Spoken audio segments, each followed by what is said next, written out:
All right. So thank everybody for tuning in. This is just going to be a quick show. It's one of those things where it's the draft and it's over with. So now with the players that we have out here, we have to figure them out. Who's gonna make the team? Who's not gonna make the team? We do know that all of the guys not gonna make the team. Somebody gonna have to fall on the sword and go to the practice squad.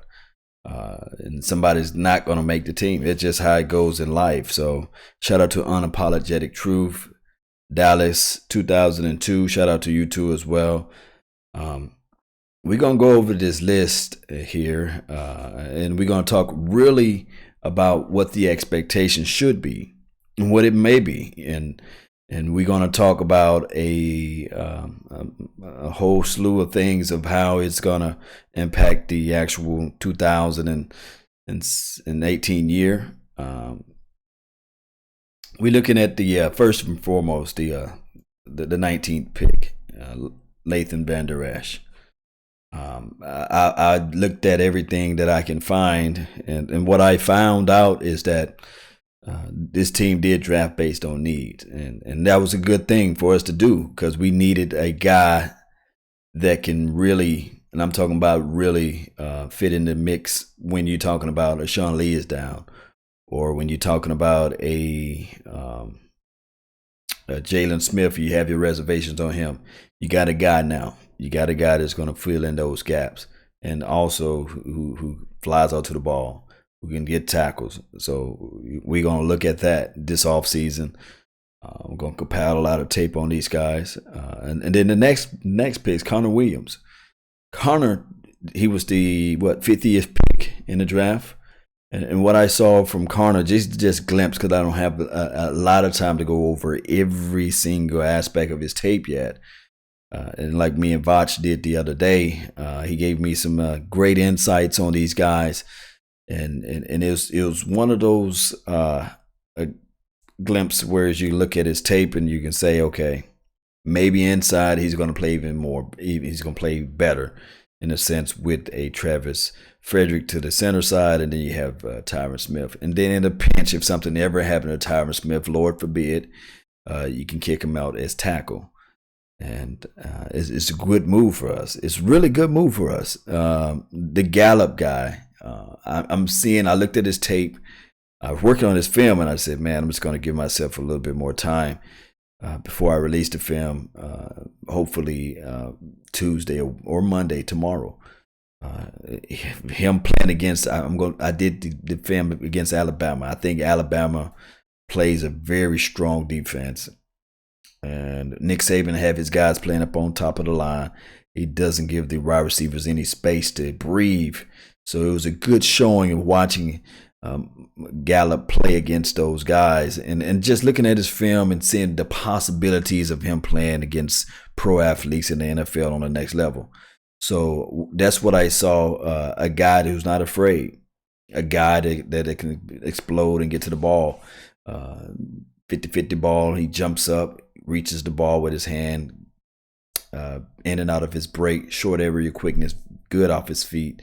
I see he plays with control and balance, and he's not as tall as I thought he would be, but he does have the frame and the quickness, and he's built right for the position. So I actually can see him down the line playing the X position. So I do know that we kind of like slot city down here in Cowboys land, but this guy, give him a little bit more season, he will be able to play into the X position. Another thing too as well, Dorrance Armstrong Jr., when I looked at his tape outside of what Vach Lombardi said, I did see a guy that's explosive. I didn't see a lot of moves off him. I didn't see a lot of bend, but he does get off to the edge. And when I'm thinking about him, I'm thinking about transitioning players, right? You got Coney Ely out there. You got Randy Gregory. You have also Taco. So if you sprinkle in this guy here, it's just going to elevate our team to beyond measures, you know. And I do know that a lot of people will say, well, you know, you're looking at pie in the sky with this guy. He's fast. He's very fast off the edge. He don't have a lot of bend, but he's fast. And the Schultz, I meant to say, Dalton Schultz.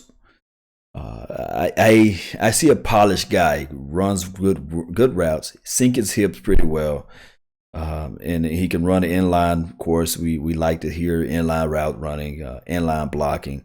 I think he's knowledgeable enough to be a day one starter.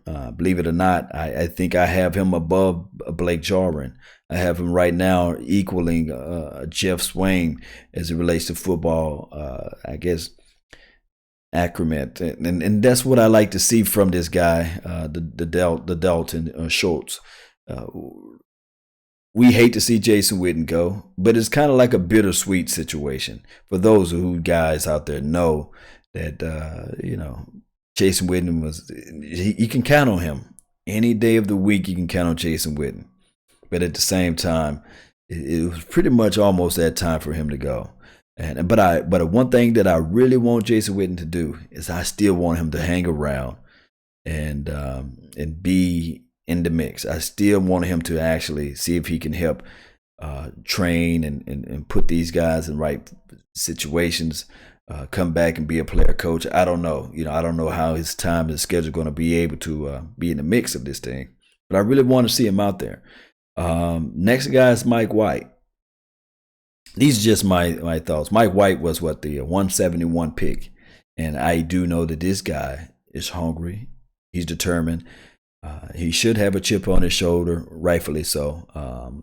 He sit back all the way to the 5th round, and I really think that he's going to really push Cooper Rush. I really think that he's going to push Dak Prescott, and no one saying that everybody should have a guaranteed slot job in this National Football League. Everything I say in life, iron sharpen iron, steel sharpen steel. So this guy is accurate.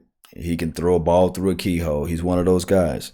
He is a guy that with the limited, how can I put this? With the limited surroundings that he had or what have you, he was able to needle the ball, able to get out, and still he's elusive in a sense to get away from the pressure. So I really like his tape, and I can't wait to show you guys what I have on my insight with that too as well. The coveting Chris, just like I'm gonna piggyback off of what my guy Vaj said. He was saying pretty much so that those who wanted Rashaan Evans, however you say his name, you got that now. A poor man's version of that, basically. A guy that's going to fly out to the ball, aggressive, point of attack, can shed blocks. Pretty much, you put him on the field, he can play the special team. He's going to be everywhere in the mix. You got that now with that guy. And this Cedric Wilson, sneaky guy. Kind of reminds me of a better Patrick Creighton, believe it or not, as it relates not to like the way he catch or what have you, just sneaky. Like you look up, all of a sudden he catches the ball, not the drop that Patrick Creighton did, but he catches the ball in a sense, and he can get separation because he doesn't look like the fastest guy on the planet, but he somehow gets open, and that's what I like from here. I like that aspect of a receiver. That these receiving core, it seems like we got 12,000 receivers out there, but this guy right here is showing that he can pretty much find separation and get space and get the ball, and he's pretty much so a guy that run crisp routes, and we need that out there on this team. So steel sharpen steel, iron sharpen iron, and I don't know how Noah Brown is going to fit in. I don't know how Lance Lenore or Brian Brown, if he's still out there. I don't know, or KD Cannon. I don't know if these guys can make it through. This team is going down a path that we never seen before, and I like this. And last but not least, Bo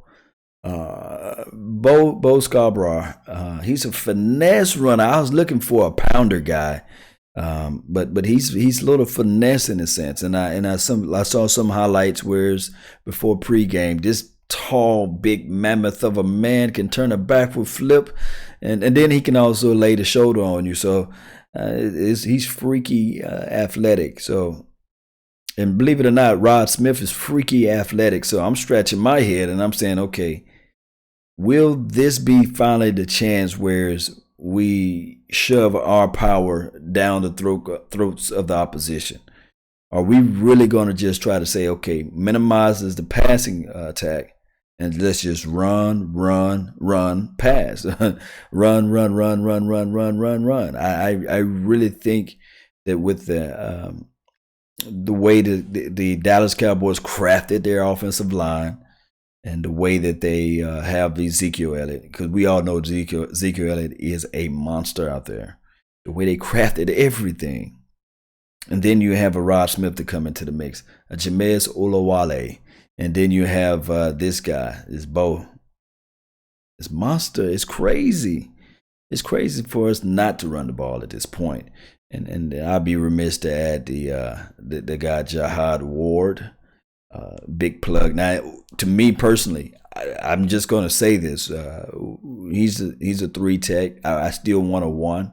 I'm greedy. I still want that big fat hog, little stud. Just nobody can barely move. But this guy Jihad Ward reminds me of a David Irvin. You know, his size, his structure. You know, he's a bigger David Irvin, but he's still not what I want. But we're gonna have to. We're gonna have to handle that, you know. And another thing, the Tavon Austin. I was looking at some of you guys. I read most of you guys' comments on the video I posted, and a lot of people said, "Hey, you know, this guy lost his step or what have you." Most of those highlights was for from last year actually, and some of the people was like, "Well, you got to have a quarterback that can accurately throw the ball to him." Not trying to sully or denigrate Dak Prescott. Dak Prescott can throw the ball to this guy if he's that open. People acting like Dak Prescott just can't hit water if he fell off a boat. That's not the case nor the scenario. The guy can't throw the ball and hit a guy that's wide the world open. But we will see. We will see how all this is going to shake out and roll over and come about next year or this year or what have you. But I'm positive. It's a solid draft. It's one of the things that we can really look back on and say, hey, this team is winning just off of running the ball, being cognitive of the way they moving the ball, a cerebral, taking that approach and getting the ball down the field. I really think that this can really happen in a good way. As we move over to the actual, I guess the undrafted piece, they brought in a lot of guys this year, and with that being said, the more guys you bring in like this, it's always a pleasure, always a plus. It's always a thing that this part of the draft, the undraftees are always a special part. But I might have to pick this up somewhere else. I don't know why this thing's still buffering. I've been trying for ages to keep my computer from not buffering. And I guess I try to change the bit rate and everything. I guess OBS is just horrible. I'm going to have to go with another program. But I'm going to start it back up later. And I'm going to go over the actual undrafted free agencies. That's all the time I have for today. I really thank you guys for yours. And remember, you're listening to nothing but the best. Salute. I'm out. Peace.